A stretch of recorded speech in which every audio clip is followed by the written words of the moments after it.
공부하게 되겠습니다.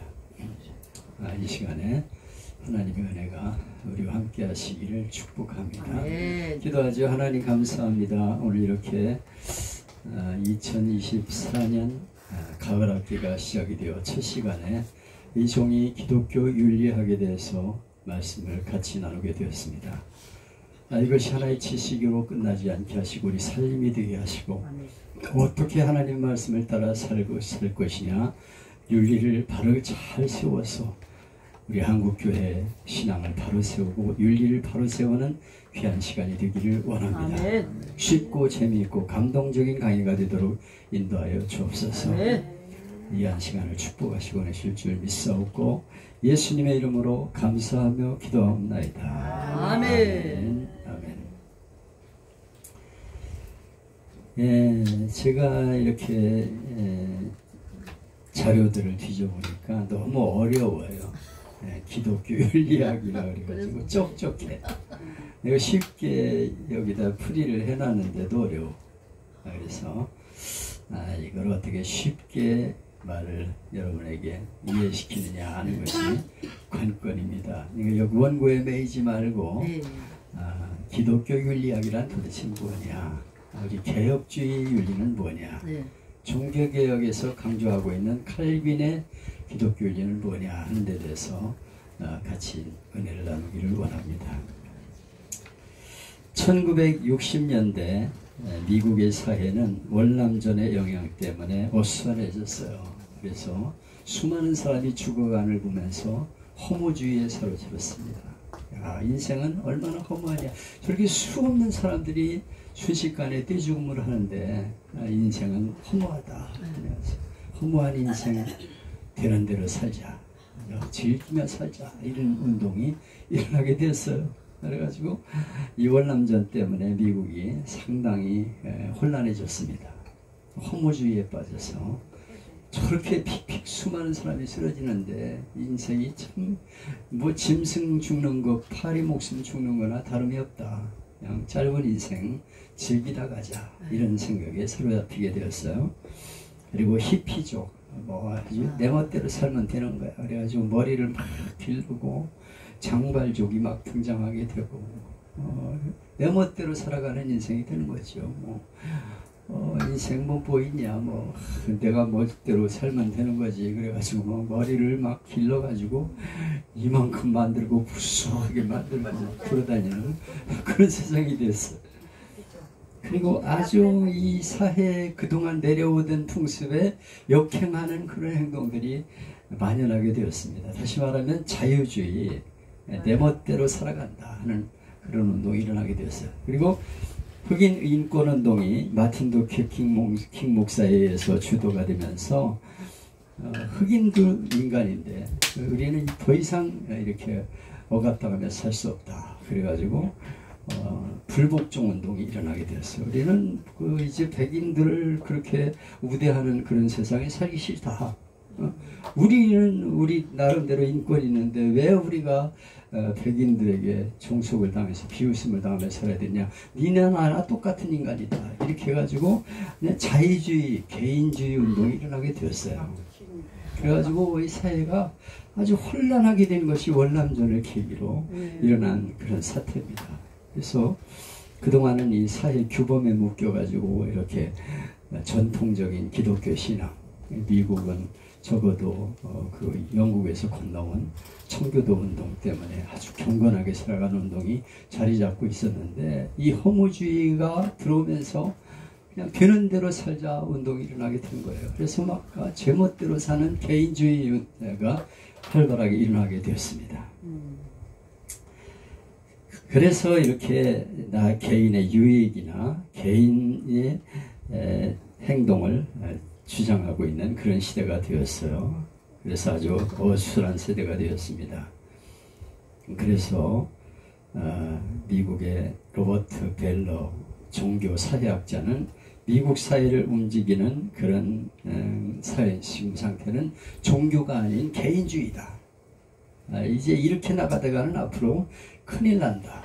미국의 사회가 바른 방향으로 나가기 위해서는 옛날로 돌아가야 된다.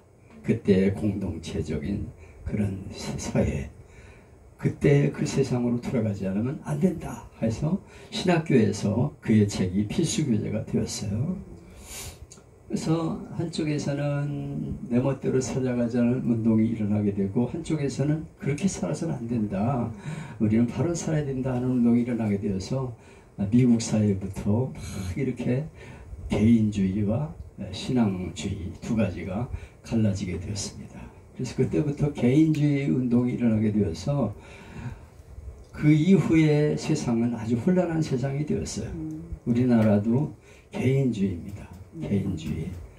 뭐 그렇게 얽매여 살 거 없다, 국가 소용없다, 내가 잘 사는 게 중요하지 뭐 국가가 중요하냐, 교회, 교회 필요 없다, 그냥 내가 즐기며 인생을 살면 되는 거지. 그리고 가정, 내가 마음대로 즐기면 되는 거지 무슨 가정에 얽매일 필요가 있냐 그래가지고 가정이 깨지고 교회가 깨지고 국가가 깨지는 그런 사태가 되었습니다. 그래서 지금 좌파가 주장하는 그런 것은 이 세 가지를 깨는 거예요. 그래서 나라를 사랑하는 그런 마음이 사라지게 만들어요. 나라에 매이게 되면 이 사회주의가 안 됩니다. 그래가지고 나라가 소용이 없고 내가 즐기는 것이 중요하다. 개인주의. 그리고 교회 필요 없다. 뭐 아직도 교회 나가냐? 이야, 그건 바보 같은 짓이다. 뭘 교회 나가가지고 그렇게 엎드려가지고 있냐? 내 마음대로 즐기며 사는 게 인생이지. 주일날 교회 가가지고 그렇게 따분하게 인생을 사는 건 그건 아주 바보짓이다. 등산도 가고 쉬는 날이면 놀러도 가고 내 멋대로 즐기고 뭐 그렇게 살아가는 게 인생이지. 그리고 가정, 무슨 가정에 매여가지고 윤리 뭐 지키면서 그러고 있냐. 인생은 즐기는 건데. 그래가지고 뭐 아주 가정이 깨지는 그런 상태가 됐어요.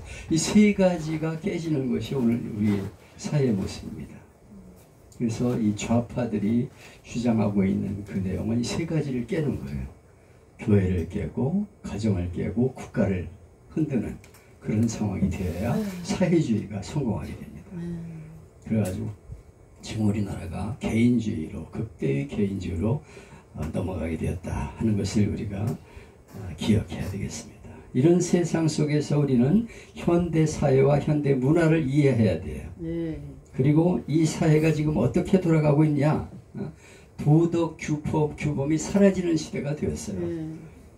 그 이유는 급변하는 세대, 다양한 주장이 생겨나가지고 낡은 교회의 틀, 이거는 안 된다 이거예요. 지금 바꿔야 된다. 그래가지고 제멋대로 개인이 즐기는 세상으로 변해가고 있어요.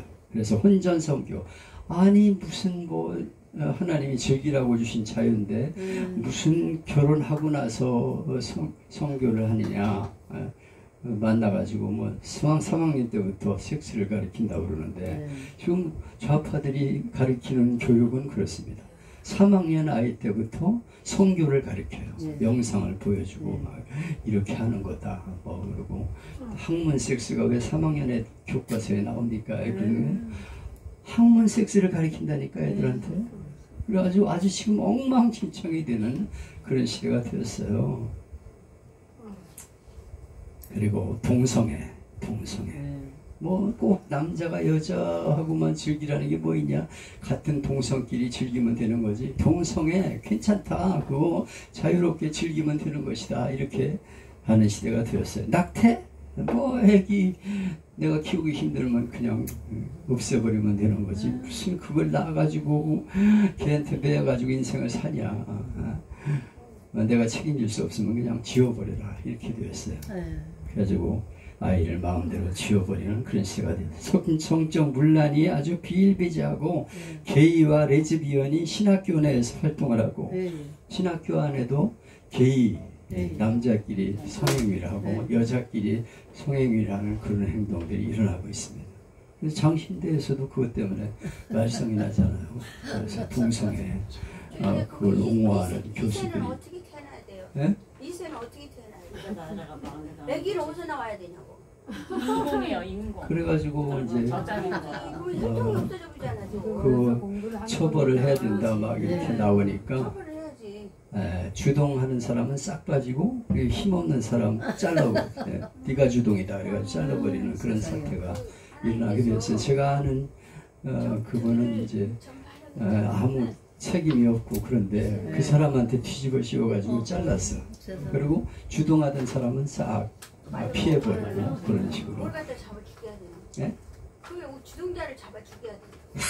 아니 자손을 퍼뜨려 했는데 왜 안 퍼뜨려? 이유가 없었는데 나라가 돈도 없어, 군대도 없어. 잡아 죽일 수는 없어. 우리나라는 그렇게까지 그래야지 안 하지. 자유라는 이름으로 그래야 안 하지. 화끈하게 하라니까. 군대 군인이 없어요. 나라 지킬 사람이 없어. 그거는 저 북한에서나 가능한 거예요. 잡아 죽이는 건. 그냥 스틀리면 그냥 잡아 죽이니까. 미래가 없어 미래. 김정은이는 그냥 스틀리면 없애버려 그러면 그냥 끝나는 거예요. 거기는. 우리나라는 그래도 자유를 가지고 있기 아니, 때문에. 군대가 없어진다고. 예. 근데 죄 지은 사람은 다 평안에 가만히 있잖아요, 지금. 왜냐하면 그 사람들이 법을 전공한 사람들이기 때문에 그걸 이용한다고. 법을 피해가. 법꾸라지라는 건데요. 법을 이용하는 사람들이 지금 정치에 다 들어가 있어. 네. 그래가지고 범법자들이 다 국회의원이 돼가지고 자리를 잡고 있는 그런 시대가 되었어요. 이거 참 우리가 기도해야 될 제목입니다. 이제 나라가 법을 지키는 그런 나라가 되도록 우리가 기도해야 돼. 아멘. 잡아 죽인다? 안 된다니까요.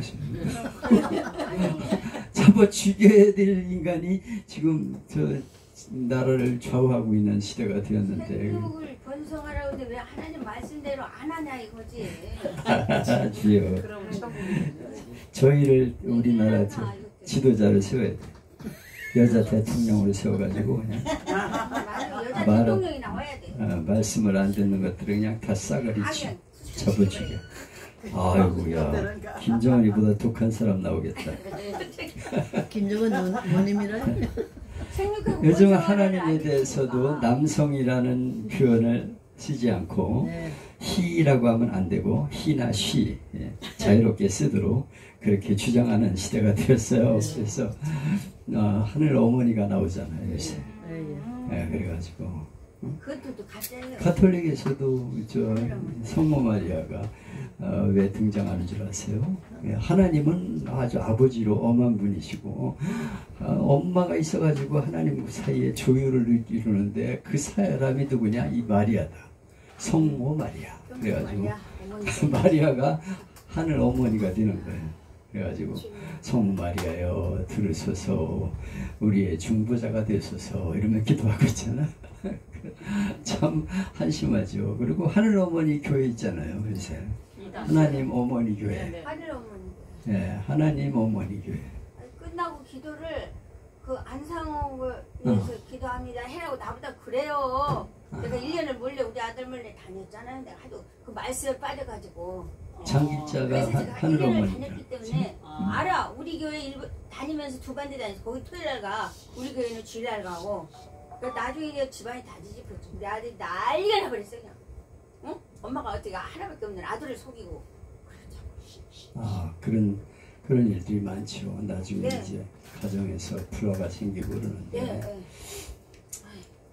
이거 어떻게 잡아 죽일 수는 없고 말씀으로 잡아 얘네들을. 말씀으로 잡아 죽여? 아니 말씀을 못해 또 맛있게 해요. 그냥 빠져들게 그냥.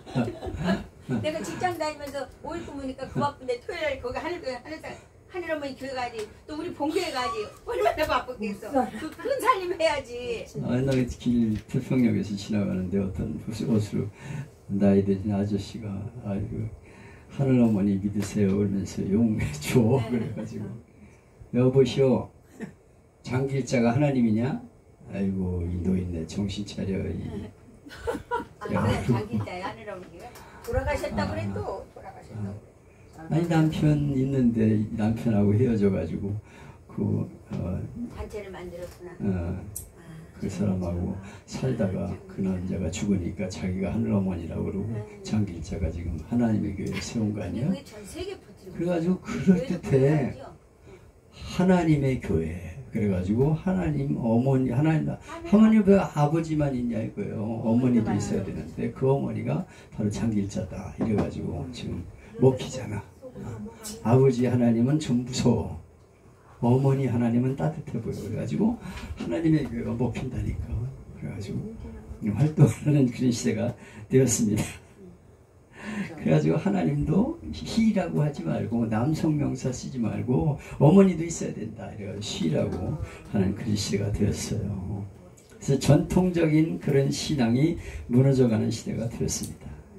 이런 시대에 우리는 올바른 기독교관을 가지고 윤리를 바르게 가르쳐야 되겠어요. 지금은 영적 사사시대입니다. 영적으로 사사시대는 어떤 시대요? 자기의 소견대로 옳은 대로 행동했다 하는 게 사사시대였습니다. 오늘 이 시대가 영적인 사사시대예요. 지가 옳은 대로 사는 겨. 그래가지고 내가 옳은 대로 사는 것이 오늘 이 시대의 윤리입니다. 그래서 내가 멋대로 사는 거다. 즐기며 사는 거다. 나 좋으면 되는 거지 무슨 윤리가 필요하냐 이렇게 주장하는 시대가 되었습니다. 이런 시대에서 우리 목회자들은 교인들에게 무엇이 올바른 윤리고 어떻게 살아야 되냐를 바르게 가르쳐 줄 수 있어야 되겠다. 그래서 우리의 생활 윤리의 토대는 무엇이냐? 그것을 바르게 가르쳐 주는 것이 기독교의 윤리다. 윤리학이다. 기독교 윤리학의 목표는 하나님이 어떤 말씀을 주셨는가, 어떻게 말씀하셨는가 하는 것을 가르치고, 그리고 거기에 따라서 우리의 행동을 바르게 결단할 수 있도록 그렇게 가르치는 것입니다. 그리고 우리 종교개혁의 윤리는 무엇이냐 하는 것을 바르게 가르칠 수 있어야 하겠습니다. 윤리와 도덕의 차이. 윤리는 뭐냐? 습관, 관습, 거처, 울타리, 안정성, 터를 제공한다. 이건 여기서 윤리가 나온 것인데요. 그동안 습관과 그 관습이 쭉 내려오는 거, 이게 윤리예요. 그래가지고 터전이 이미 잡혀 있어. 우리나라도 윤리가 쭉 터전이 잡혀 있었잖아요. 그래서 우리 한국의 윤리관은 유교 윤리관이었어요. 그래가지고 조상 제사를 드려야 되고 이렇게 해야 되는 게 우리의 윤리였습니다. 그런데 요즘은 그것도 다 깨져버리고 많은 시대가 되었죠. 도덕은 뭐냐? 라틴어 모스라는 말에서 나왔는데 관습, 습관. 그래서 관습, 그동안 내려오던 습관, 여기서부터 도덕이라는 말이 나오게 되었습니다. 이것은 전통과 공동체에 따라서 다를 수 있죠. 우리의 윤리가 다르고 일본의 윤리가 다르고 또 베트남이나 이런 데들의 윤리가 다르고 다 사는 지역에 따라 윤리가 다르게 되죠. 그리고 윤리와 도덕이 다르다 하는 것입니다. 그런데 이 차이는 뭐냐면 윤리는 도덕을 학문적으로 연구한 거, 이것이 윤리입니다. 윤리. 근데 윤리와 도덕이 사실 같은 의미로 사용되고 있죠. 가치는 누구나 다 가지고 있어요. 그래서 나는 이걸 올바른 가치라고 생각한다. 나 이걸 중요하게 생각한다. 이것을 우리 가치라고 말하고 있어요. 그 다음 도덕, 윤리. 이것은 강제성은 없고 그냥 자발적으로 하는 거예요. 그래서 도덕이나 윤리는 그냥 내가 스스로 따르는 거지 강제성은 없어요. 도덕적으로 어긋났다고 그래서 잡아 죽이라 이러면 말이 안 되잖아. 그리고 법이라는 게 있는데 이건 강제성이 있어요. 그래서 처벌도 당합니다. 규범은 자각자 표준이 다를 수 있다. 그리고 덕목, 지혜, 용기, 절제 이런 것들이 사회적으로 말하는 것이고, 기독교에서는 믿음, 소망, 사랑, 이것을 덕이라고 말하고 있죠. 그래서 이 윤리는 인간 사회에서 지켜야 될 마땅한 도리, 이것을 연구하는 것이 바로 윤리다, 윤리학이다 하는 것입니다. 그래서 여기 쭉 이렇게 설명이 되어 있는데 중요한 거 아닙니다. 그냥 윤리는 뭐냐? 윤리는 우리가 어떻게 살아가야 되냐는 것을 가르치는 그런 학문이다. 이렇게 생각하면 되겠습니다. 그래서 일반 윤리학은 뭐예요? 착하게 사는 게 무엇이냐 하는 것을 가르치는 게 일반 윤리학입니다. 기독교 윤리학은 뭐예요? 하나님이 우리에게 요구하는 것을 가르치는 것이 바로 기독교 윤리학이죠. 그래서 하나님의 명령에 대해서 연구하는 것이 기독교 윤리학입니다. 일반 윤리학은 그냥 착하게 살면 되는 거예요.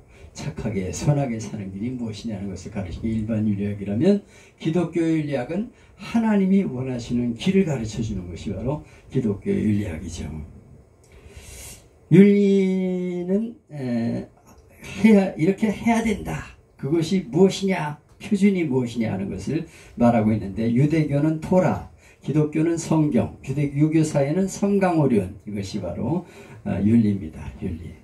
그것이 그들이 말하고 있는 표준이에요. 표준. 오늘 우리 사회에서는 무엇을 윤리라고 말하는가 하는 것이 바로 윤리학이라고 말할 수 있어요. 그런데 일반적으로 우리가 전해 내려온 것은 주로 유교적인 윤리학이죠. 윤리. 그래서 이렇게 부모한테 어떻게 해야 되고 뭐 이런 게 그동안 내려왔던 게 있잖아요. 우리나라에서 쭉 해나왔던 전통, 이거를 이제 가르치는 것이 일반 윤리학이죠. 목적론적인 윤리라는 게 있는데요. 이거는 아리스토텔레스가 주장한 것입니다. 인간은 목표를 달성하기 위해 산다. 그런데 그 목표에 대해서 어떤 도움을 주느냐 하는 것이 바로 윤리라는 거예요. 윤리. 그래서 목표를 내가 가지고 있어요. 돈, 명예, 권세, 이거를 이제 내가 목표로 삼는다. 그러면은 그걸 이루기 위해서 어떻게 행동해야 되느냐 하는 것을 말하고 있는 것이 바로 목적론적인 윤리입니다. 그래서 내가 어떻게 추구하느냐 하는 데 따라서, 자꾸 어떤 분이 전화를 자꾸 하시네. 그래서 목적에 따라서 행동을 하는 것이 바로 아리스토텔레스가 말하는 목적론적인 윤리입니다. 그래서 목표는 선한 윤리를 목표로 하고 있어요. 그래서 우리 인간이 선한 뜻을 가지고 살아가야 된다. 그래서 우리가 살아가려면 목표를 세우는데 선한 목표를 가지고 살아야 된다 하는 것이 아리스토텔레스가 주장하고 있는 그런 윤리입니다. 그래서 우리가 행복, 돈, 쾌락, 이것을 가지고 살아갈 때 그것을 내가 이룬다고 하더라도 선한 목적으로 살아야지 내 마음대로 막 행동을 하고 그러면 안 된다 하는 것이 바로 목적론적인 윤리예요. 이건 아리스토텔레스가 주장하는 건데, 목적에 따라서 행동하되 그것이 많은 사람에게 유익을 주는 그런 목표가 되어야 한다 하는 것을 주장하는 것이 아리스토텔레스의 목적론적인 윤리입니다. 둘째는 의무적인 윤리가 있는데요. 이거는 강조점이 의무, 규칙을 말하고 있어요. 규칙. 그래서 우리 인간은 어떤 의무를 가지고 있다는 거예요. 자기가 가지고 있는 의무를 다해야 된다 하는 것을 말하고 있는 것이 바로 의무론적인 윤리입니다. 대표적인 학자는 임마누엘 칸트인데, 그는 하늘에는 별이 있고 인간의 마음에는 양심이 있다. 양심은 하나님이 세우신 마음의 법정이다. 그것이 임마누엘 칸트의 유명한 말입니다. 하늘에 별이 떠 있는 것처럼 인간의 마음에는 양심이 있다는 거예요. 이 양심은 하나님이 세우신 마음의 법정이다. 나 스스로 알아요. 내가 잘못했다는 걸. 왜냐하면 양심이라는 걸 하나님이 주셔서 내가 지금 잘못하고 있다, 잘못된 일을 걸고 있다는 것을 판단할 수 있게 하셨어요. 그래서 우리가 그 양심에 따라서 행동해야 된다 하는 것이 바로 임마누엘 칸트의 그런 주장입니다. 주장. 그래서 우리는 목적론적인 윤리를 가지고 살아야 되는데, 의무적인 윤리를 가지고 살아야 된다. 양심이 시키는 대로 우리가 행동해야 된다는 거예요. 양심. 그런데 양심으로 산다는 거는 좀 애매해요. 애매해. 양심이라는 건요, 사람에 따라 틀리다니까요. 내가 저 사람을 잡아먹을 수도 있어요. 왜냐하면 내 유익을 위해서는. 그런데 이 양심에서는 소리가 외치죠. 너 그러면 안 된다, 이렇게 말하고 있는데, 그거를 내가 이제 무시할 수도 있어요. 그리고 그걸 어길 수가 있습니다. 그런데 그걸 의무적으로 그걸 억제는 하지 못해요. 다만 내가 이제 양심에 따라서 행동하려는 그런 자유를 가지고 있는 것이다 하는 것을 주장하고 있습니다. 책임론적인 윤리, 이것은 책임을 가지고 살아야 된다는 거예요. 지금 하나님이 어떻게 말씀하냐 하는 책임이 있어야 된다. 네. 책임이 있는 주체자가 있다는 거예요. 하나님이 우리에게 책임을 주셨다는 거예요. 그래서 그 책임을 지키며 살아가는 것이 인간이다 하는 것을 주장하는 것이 바로 책임적인 윤리입니다. 책임론적인 윤리예요. 이 책임윤리는 인간의 책임성을 강조하지만은 하나님의 행위를 강조하는 특징을 가지고 있어요. 우리 인간이 마음대로 행동해야 되지만 책임을 져야 되는데 하나님이 원하시는 길을 따라 살아가야 된다 하는 것을 강조하는 것이 바로 책임론적인 윤리입니다. 그래서 우리가 공동체 속에 살아갈 적에는 책임을 가지고 행동해야 되는데 하나님이 원하시는 것에 따라서 책임을 지는 인간이 되어야 한다는 거예요. 그래서 하나님이 무엇을 원하는가 하는 걸 바르게 잘 깨닫고 그 말씀대로 살아야 된다 하는 것이 책임론적인 윤리입니다. 자, 그러면 우리가 생각할 수 있는 것은 우리 기독교 윤리학의 성격인데요. 성격과 특징인데, 기독교 윤리학의 성격은 규범적이고 처방적이다. 우리 기독교의 윤리는 하나님의 명령에 대해 순종하는 규범을 가지고 있어요. 아멘. 그래서 기독교 윤리학은 하나님 말씀이 기준입니다. 아멘. 그래서 그 말씀에 따라서 우리가 행동해야 되는 기준을 가지고 있는 것이 바로 기독교의 윤리학이다. 그것을 우리는 기독교인들의 윤리적인 삶이라고 말하고 있죠. 이렇게 하나님의 명령에 대해서 이렇게 인간이 지켜야 될 그런 내용에 대해서 우리가 잘 연구를 하면서 이런 사회적인 일반 사회과학의 도움을 받아 그걸 어떻게 잘 지켜야 하는 것을 잘 우리가 받아들일 수 있어야 됩니다. 자, 그러면 바울 서신에 보면은요, 특징이 그러므로이죠. 그 바울 서신의 특징은 뭐냐면 교리가 있고 그 다음에 삶이 따릅니다. 그래서 하나님이 무엇을 우리에게 말씀하는가 하는 것을 가르치는 게 교리죠. 교리. 그 다음에는 그러므로 우리는 이렇게 살아야 된다 하는 윤리를 가르치고 있는 것이 사도 바울의 가르침입니다. 우리는 성경을 읽어보면 앞에는 교리를 말하고 뒤에는 실천을 말하고 있어요. 그래서 반드시 교리와 실천이 따르는 것이 바로 사도 바울의 가르침입니다. 이것이 바로 우리 개혁주의의 신앙의 윤리예요. 윤리. 우리는 하나님 말씀을 기준으로 살아야 된다 이거예요. 하나님 말씀을 볼 때 하나님께서 이렇게 우리에게 말씀하셨구나. 그러므로 우리는 이렇게 살아야 된다. 아는 지식으로 끝나면 안 돼. 그냥 그렇게 하나님이 사랑하라고 말씀하셨다. 이거로 그냥 아는 거로 끝나면 그건 안 된다. 그 말씀을 실천하기 위해서 우리는 어떻게 행동해야 되는가 하는 것을 강조하는 것이 사도 바울의 삶의 원칙입니다. 이걸 개혁주의 윤리학은 뭐냐면 신명론이라고 불러요. 하나님의 명령에 따라 살아가는 것, 이것이 종교개혁의 윤리학입니다. 윤리학. 우리 기독교의 윤리학은 세상 학문에서 보면 신명론이라고 불러요. 신명론이 뭐냐면 하나님의 명령을 따라 살아가는 것, 이것이 바로 기독교의 윤리학입니다. 세상에는 기준이 분명하지 않아요. 내 마음대로 정한 것이 될 수 있고 사회에서 정한 것이 될 수 있는데 그건 아무것도 아니라는 거예요. 가장 중요한 건 하나님이 우리에게 주시는 말씀. 이 말씀이 중요하다. 아멘. 이 말씀을 지켜 살아가는 것이 기독교의 윤리다 하는 것을 강조하고 있습니다. 이것을 신명론이라고 불러요. 신명론. 그래서 칼빈주의의 윤리학의 특징은 명령에 순종하며 살아가는 그런 마음을 가진 것이 바로 기독교의 윤리라가 그렇게 말하고 있습니다. 그래서 기독교의 도덕적인 윤리는 뭐냐 하면 하나님 말씀에 철저하게 순종하는 것이다. 이것이 바로 칼빈의 윤리입니다. 윤리.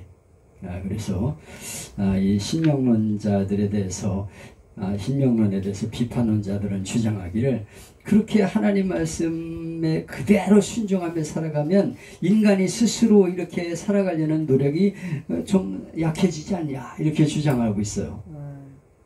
그것은 우리 인간의 노력은 그럼 뭐냐? 우리 인간은 뭐 그럼 그냥 하나님이 시키는 대로 그렇게 살아가면서 어린애처럼 그렇게 살아가는 게 그게 기독교에서 말하는 윤리냐? 그러면 사람 바보가 되는 거지. 그래서 내가 스스로 노력을 하고 결단을 하고 이렇게 해야 되지. 그러면서 이 자기 인간의 자발성을 내세우고 있어요. 그러나 개혁주의 윤리학은 절대적이고 탁월하신 하나님에 대한 신앙에서 수혈하고 있어요. 내가 하려고 노력한다고 되는 게 아니라는 거예요. 하나님이 우리를 도와주셔야 된다는 그런 윤리에서 출발하고 있습니다. 이것은 미성숙이 아니라는 거예요. 월등하신 분이 우리를 인도하신다는 거예요.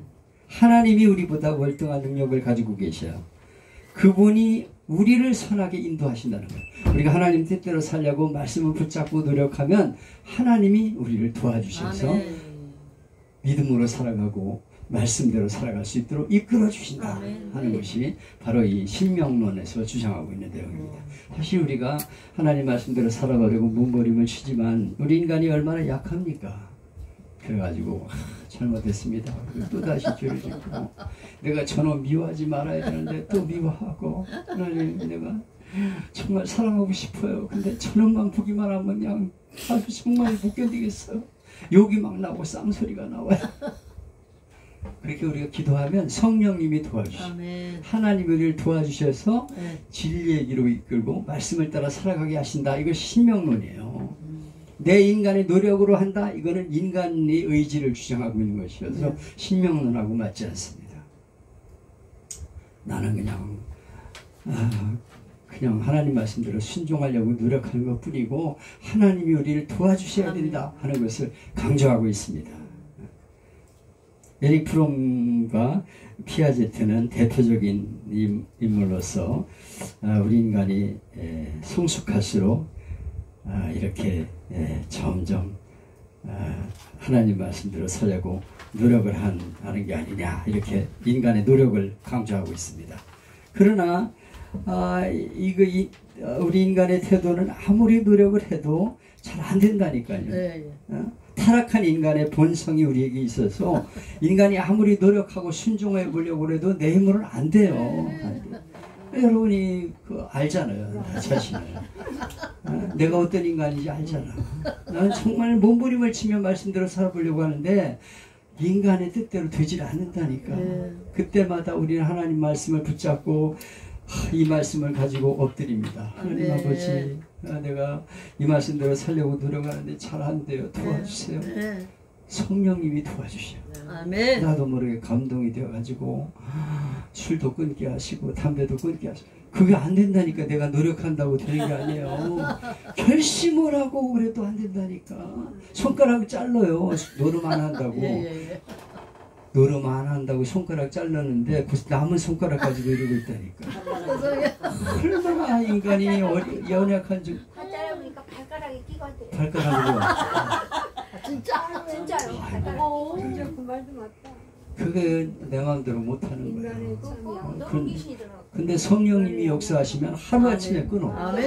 변화가 된다니까. 그게 칼빈의 신명론입니다. 개혁주의 신앙의 윤리예요. 윤리. 내 힘으로는 안 되지만 하나님의 명령을 따라 살아가려고 우리 노력을 하면 하나님이 도와주신다. 이게 신명론이에요. 그래서 우리는 늘 하나님의 뜻에 순종하며 살아가려고 노력하면서 기도해야 돼.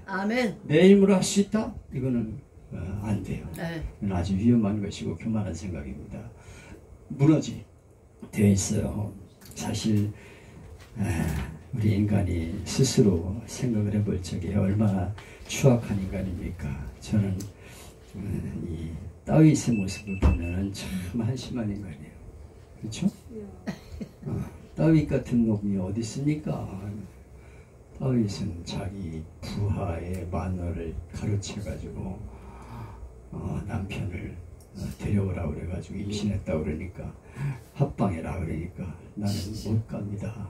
우리 동료들이 다 나가서 싸우고 있는데 내가 어떻게 집에 가 마누라 끼고 잘 수 있습니까? 그러면서 딴 데 돌아다니니까 아이고 이거 안 되겠구나 그래가지고 명령 그 우리아의 손에다가 편지를 써가지고 줘. 이 편지를 받는 이놈을 전방에 내보내가지고 내가 앞장 세워서 감쪽같이 죽여 없애라. 그래가지고 우리 아는 그냥 그 편지 하나 가지고선 그 왕이 보낸 편지라고 그러면서 왕이 대장에게 주니까 대장이 알았다 그래가지고 전방에 내보내가지고 다른 사람들 다 도망쳐. 혼자서 싸우다가 죽잖아요. 아니 이런 인간이 어딨어. 내가 볼 적에는 인간 중에 아주 말종이 다윗이야. 근데도 다윗이 하나님 앞에 철저하게 회개하면서 아멘. 나단 선지자가 잘못을 책망했을 때 응? 그 옆에 손님이 왔는데 너무 가난한 집이 옆에 살았는데 양 한 마리 새끼처럼 그렇게 기르고 있는데 부잣집이 아까우니까 그 가난한 사람이 양을 뺏어가지고 글쎄 손님을 대접했습니다. 그런 나쁜 놈이 어디냐. 당장 능지처참을 했다. 그게 바로 너다 이놈. 거기서 이 다윗이 깨지면서 통회하고 회개하고 아버지 잘못했습니다. 용서해 주세요. 그 다윗을 하나님이 쓰시잖아. 그렇게 하나님이 쓰시는 거예요. 하나님이 감동시킨 거예요 사실은. 아멘. 그래가지고 하나님이 다윗 같은 인물을 또 쓰신다니까. 나 같으면 가만 안 둘 거예요. 아니 세상에 이런 인간이 어디 있습니까? 아이 참 추악한 인간이 다윗이야 내가 보기에. 그런 짓을 할 수가 없는 거예요. 천인공노할 짓 아니에요? 근데 하나님이 참 그걸 용서하시는 거 보면 우리는 하나님 앞에 그죠? 부끄러운 모습이 있어도 그대로 나가서 엎드리면 돼요. 아버지 제가 죄인입니다. 연약합니다. 도와주세요. 성령님께서 우리를 붙잡아 주셔가지고 그래 내가 너 안다. 네가 그렇게 고민하면서 하나님 앞에 엎드려 울부짖는 거 내가 다 안다 그러면서 우리를 붙들어 주셔서 가능한 거지. 안 그렇습니까? 하나님이 붙들어 주셔서 여기까지 오는 거지. 우리가 하나님 앞에 설 사람이 누가 있어요. 신명론의 중심은 뭐냐면 내 힘으로 되는 게 아니고 하나님 명령에 따라 순종하려고 노력하면서 하나님 앞에 나를 맡길 때 하나님이 우리를 붙들어 주셔서 승리하게 된다는 것이 기독교의 윤리학이고 종교개혁의 윤리학이고 신명론입니다. 그래서 우리는 창조주시고 피조물을 다스리시는 그런 분이 하나님이시다. 하나님은 독재자가 아니시고 군주가 아니시고 창조의 질서를 통해 우리를 잘 따르도록 이끌어 주시는 분이시다. 우리를 하나님이 잘 이끌어 주셔. 그래서 이렇게 저렇게 만져가면서 우리를 다듬어 주시는 거예요. 창조주 하나님이 세상을 만드신 분인데 우리를 왜 안 다듬어 주시겠어요? 얼마든지 우리를 변화시킬 수 있어. 사울이 변해가지고 바울이 되게 하시다니까. 기독교인들 잡아 죽이려고 쫓아다니던 인간이 바울이에요. 근데 하나님이 그냥 변화시키니까 다윗이 그냥 이제 바울이 그냥 사울이 바울이 돼가지고 복음을 전하는 사람이 되게 하시잖아. 그러니까 우리가 하나님 앞에 바르게 살려고 노력하지만 내 힘으로 되는 게 아니고 하나님의 뜻대로 살려고 노력할 때 하나님이 우리를 만져주시고 이끌어 주신다. 이것이 칼빈주의에서 가장 중요한 것입니다. 하나님이 우리를 이끌어 가신다는 거예요. 하나님이 창조 세계로 이렇게 잘 이끌어 가시듯이 우리를 다스려 주시고 만들어 가시고 이끌어 가신다 하는 것을 우리는 믿어야 합니다. 그렇죠? 하나님께서 여러분을 여기까지 이끌어 주신 줄 믿습니다.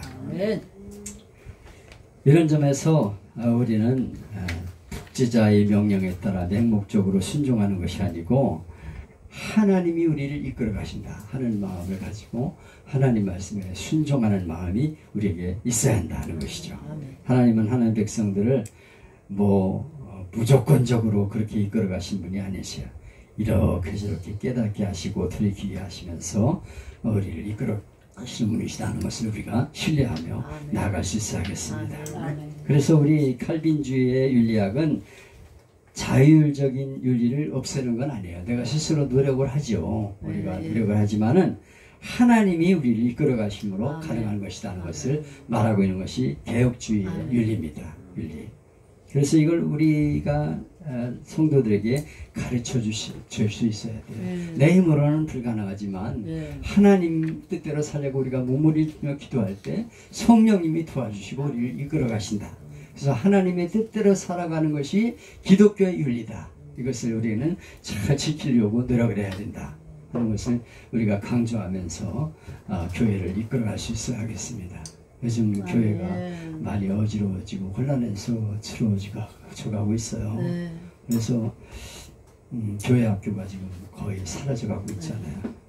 여러분의 교회들 어떤지 모르지만 우리 하늘교회도 참 애들이 거의 없어.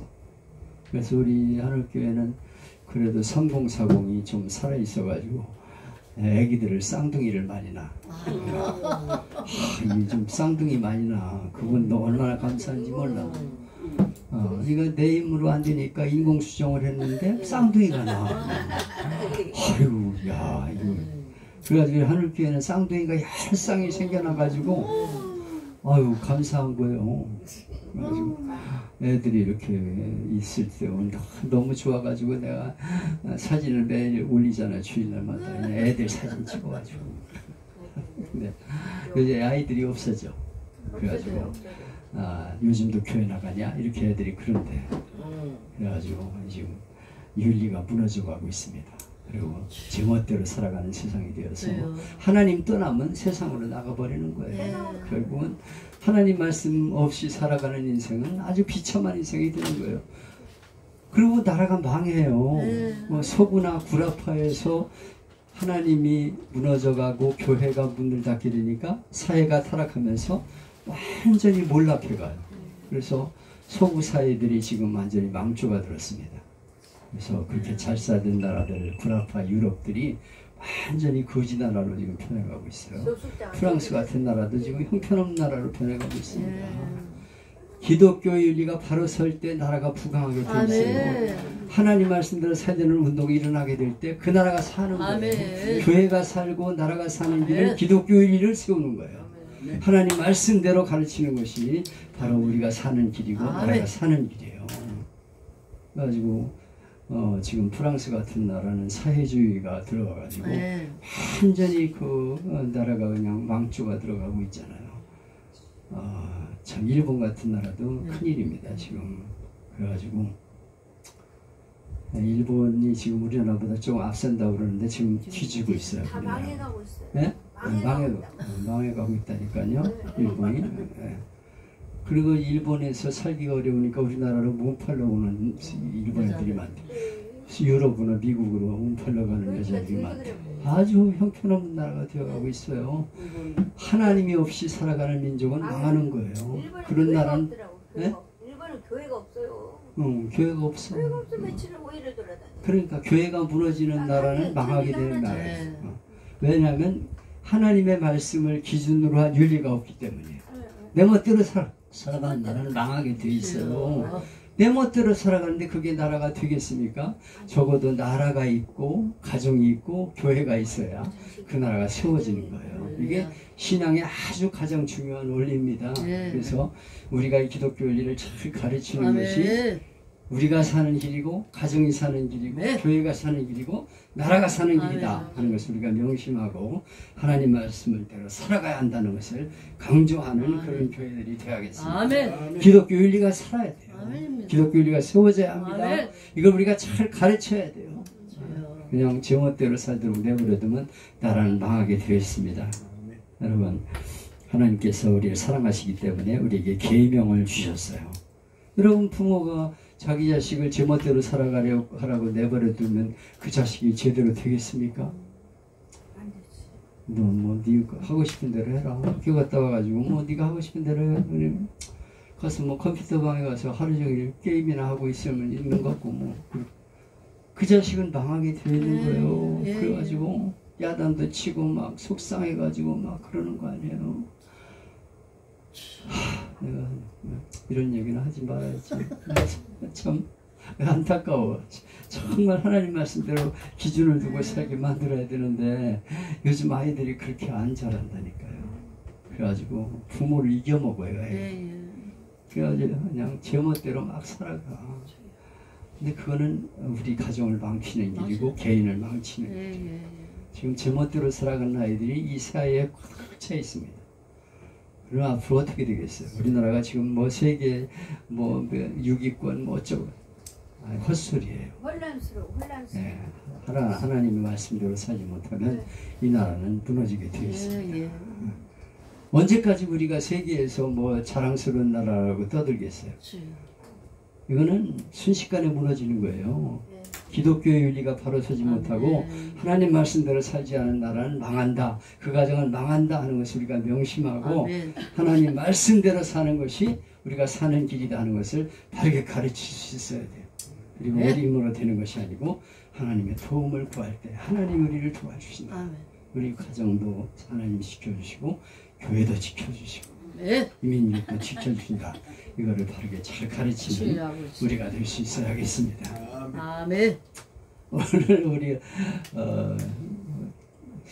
목사 창단, 목사 중창단 모임을 끝나고 이제 신진수 목사님하고 같이 전철을 타고는 나한테 카메라 이제 핸드폰을 열어가지고 보여주면서 우리 손녀딸이 큰 손녀는 전교 회장이 되고 우리 3학년짜리는 뭐 학급 회장이 되었다 그러면서 가르치는 걸 보여주면서 우리가 3대째거든요.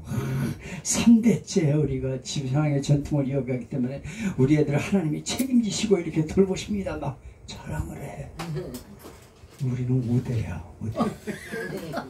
우리 할아버님, 아버님 다 우리 아들, 우리 손자, 손녀. 5대는 야, 어마어마한 거예요. 5대째.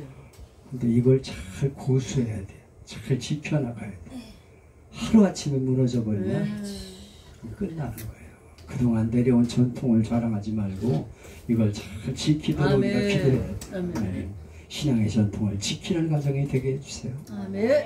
우리의 자녀들, 우리의 후손들이 하나님 말씀대로 살도록 잘 가르칠 수 있게 해주세요. 기독교 윤리를 가르쳐서 아멘. 저들이 하나님 말씀대로 살아가는 거룩한 운동이 일어나도록 은혜를 주세요.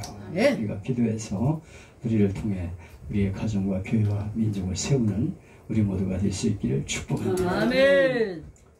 하나님 아버지 감사합니다. 오늘 기독교 윤리의 첫 번째 시간이었습니다. 개혁주의 윤리는 무엇인가? 하나님 말씀대로 살아가는 것.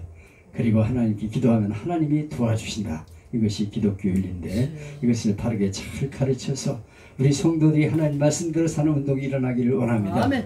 오늘 말씀을 제쳐놓고 제 멋대로 살아가는 세상이 되었습니다. 내 멋대로 사는 것이 우리에게 주어진 자유다. 가정도 필요 없고 교회도 필요 없고 나라도 필요 없다. 오직 내 이익을 위해 살아간다. 이렇게 함으로써 나라가 무너지는데 오늘 우리 한국교회가 한국 사회가 이렇게 병들어가고 있습니다. 오 하나님 아버지 우리로 하여금 한국교회를 살려주시기를 원합니다. 우리 가정을 살려주기를 원합니다. 우리 교회를 살려주기를 원합니다. 윤리를 바르게 세우게 하시고 하나님 말씀대로 사는 운동이 일어나서 아멘. 이 민족이 하나님 앞에 바로 설 수 있도록 은혜를 주시옵소서. 아멘. 예수님의 이름으로 기도합니다. 아멘. 하나님께 영광을 감사합니다. 네.